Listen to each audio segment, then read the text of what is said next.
Gregory King continues the story from the apartment of Sherry Reed in the Cunningham Towers.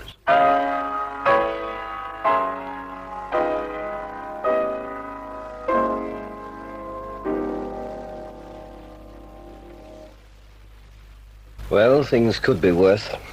4 broken ribs, a face like pâte de foie gras, a broken finger and about a square yard of good black bruises. At least I've contrived to vanish. By courtesy of a rather extraordinary young woman I think you've heard of before. I don't know why, but I've more or less been taken under her wing. Without her, I'd have had not a hope in the wide, wide world. You're going to do as I say, Keen, and I won't argue with you. Hang it all, Sherry, I can't let you stick your neck out. If you didn't want me to get mixed up with this NightShade gang, what did you come up here for in the first place? I hadn't a feather to fly with, and I was silly as a headless hen. I had to find somewhere to go to roost, and I could think of no one but you. I rallied round, didn't I? What sort of a question is that? Well, you owe me something, and I want to be paid. Turn your head. Are you beginning to get the idea now? I could scarcely fail to. When your face is slightly more human, you get some real kisses. Keen, don't be a fool. What do you take me for? Someone who'd do this if I didn't mean it? You know, the NightShade ring is not just a collection of petty crooks. They've international connections, and they're working away at something enormous. You have to stay clear. Oh, stop being so stagey. You're staying with me. I can't possibly. I wish you'd understand. Look, now the NightShade people have made you Sammy Rice and you're running about loose. They have to kill you. And they can kill you. Yes, well, they have to catch up with me first. Be quiet.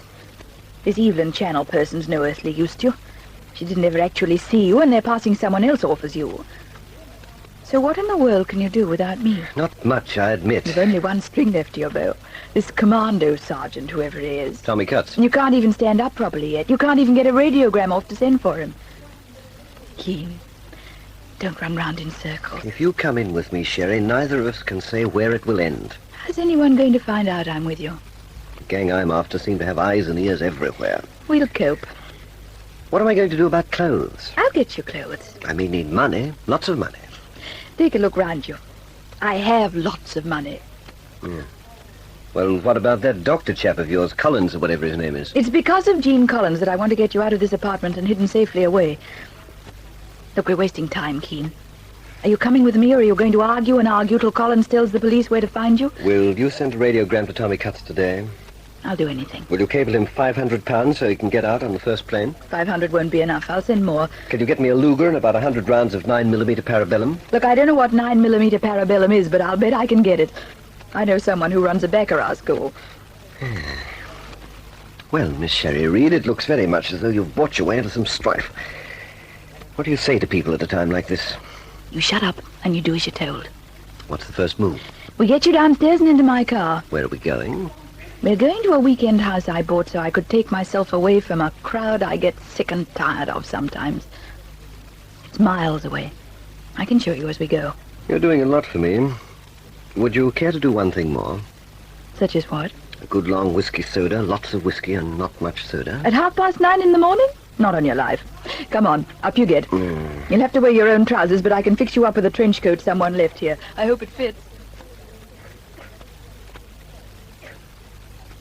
So, he's disappeared. Yes, he's disappeared. With lines into every underworld hideout, with 40 men of ours and the entire Metropolitan Police Force after him, Gregory Keene has disappeared without trace. While all you can do is fumble and fidget and make excuses. Carlotta, do you mind not shrieking your head off? In my own house, under these circumstances, I shall shriek to my heart's content. Doing everything you can to help us find Major Keene, no doubt. Where is he? He has no money, he has no clothes. Yet he leapt out of that police car and hasn't been seen since. He could only draw funds through you. He can't go near Evelyn Channel or that room he was living in as Sammy Rice. What has become of him, Felix? Would you like me to peer into a crystal ball? Talk sense to me. We're doing everything we can. And that is exactly nothing. I've told you. Angus Dobie goes off tonight. Music and 2 of the men are waiting on him now. Have you been to the police? Have you seen Murray? Murray is as much in the dark as we are. Every cop in town's on his toes. If Keene so much as pokes his nose out of his bolt hole, they'll grab him. And meanwhile, we have to wait and wait and wait. He is alive and free somewhere, with the knowledge that you and I are in league against him. If you harp on that much longer, Carlotta, I'll strangle you, I swear it. You'll what? After your utter failure, you take that tone with me, Felix? You lift your hand to me again. You have bungled this affair since the moment Keene stepped off his plane from Singapore. I bungled nothing. Do you think I'm a magician? Do you expect me to pull Keene out of a hat for you? Sure he's at large right now, but what can he do? He's tied hand and foot. He can get to Evelyn Channel. He couldn't get to within 100 yards of her. He could get at Angus Dobie. In a few hours, Dobie won't even exist. He could cable the state of affairs to London and call for more men from MI5. We're keeping a stream of reports aimed straight at Milo Fentress in London. I tell you, Carlotta, every conceivable contingency is being taken care of.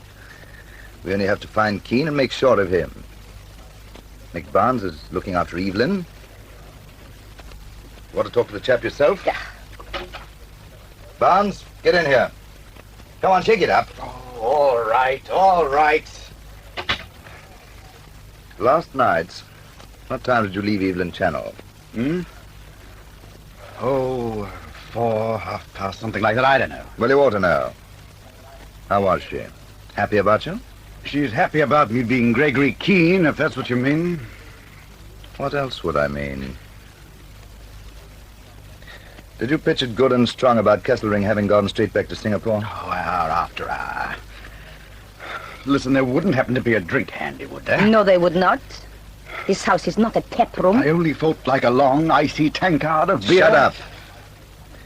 Did Channel accept your story? Is she taking it for granted that Kesselring was heading for somewhere behind the curtain and chose this way to drop completely out of sight? Oh, for Pete's sake, how the devil would I know what she takes for granted or ruddy well doesn't? What am I, a ruddy mind reader?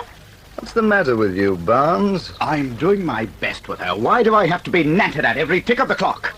You wouldn't be suffering from a hangover, would you? On what? Did you get yourself high last night at Channel Let Flats? go of me. Did you? No, I didn't. Ask her. What are you trying to do? Strangle a man? Take it easy on my tie. You were told to go on the wagon until this job was over. I'm telling you straight, Barnes. You get tight and let anything drop, and so help me before the harbor sharks get you. You'll wish you'd never been born. Would I let anything drop with my own neck at stake for the love of Mike? Felix, lay off me. Yes, Felix. You can always talk to Evelyn yourself. Make no mistake about it, Barnes, old boy. I will. You want me to take it, Carlotta? Yes, please. Felix Schupman speaking. Yes. Yes. Nice and smooth, Mike? That's my boy.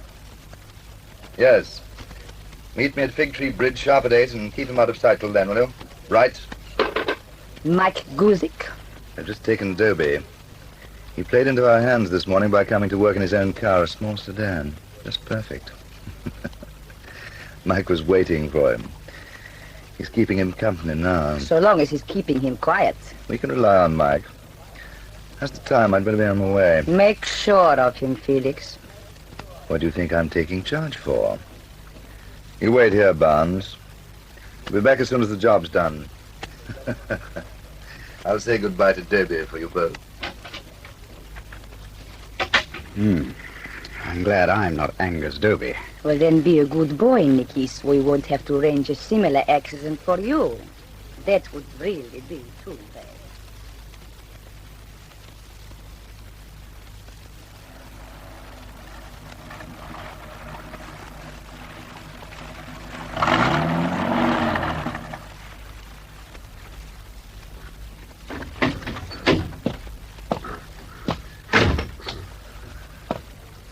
Mike, Yeah, where are the others? couple of 100 yards up the road, Mr. Huberman. Little while they drive away. Drive around a bit, then come back. Better than just sitting waiting for someone to say, why are they waiting? How's our friend, Mr. Dobie? He's in the back on the floor. Cramped for the poor chap. You wanted to make trouble, I presume. He's nervous, can you imagine? He's wanting to shout and call for cops. He doesn't want to come for a little ride, or me driving his nice, shiny little car. So I'm making him be sensible. Where did you hit him? Not too hard on the jaw. You're not one to get any lumps on the back of his head, eh, Mr. Huberman? He's coming around. That's better. How do you do, Mr. Dobie? I don't believe we've met before. Help me, you? Take it quietly, old chap. That's just what I'm here for. Do you know what I've got for you? A beautiful bottle of whiskey. Come along, have a snort. Have 2 or 3. Don't mind if I'm a little insistent, my dear fellow, but the sort of accident you're going to have simply couldn't happen if you were sober. So here you are. Fill down the whole bottle between us. Your health, Mr. Derby. Your very good health.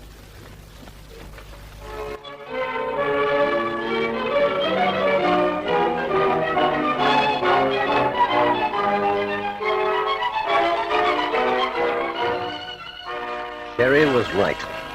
There was nothing for me to do but hide till Tom Cutts gets here. Till I'm back on my feet and ready to take the fight to the NightShade ring instead of them dishing it out to me. And when we do get cracking again, the first call I pay is going to be on the airport fellow, Angus Doby. I only hope he stays alive that long.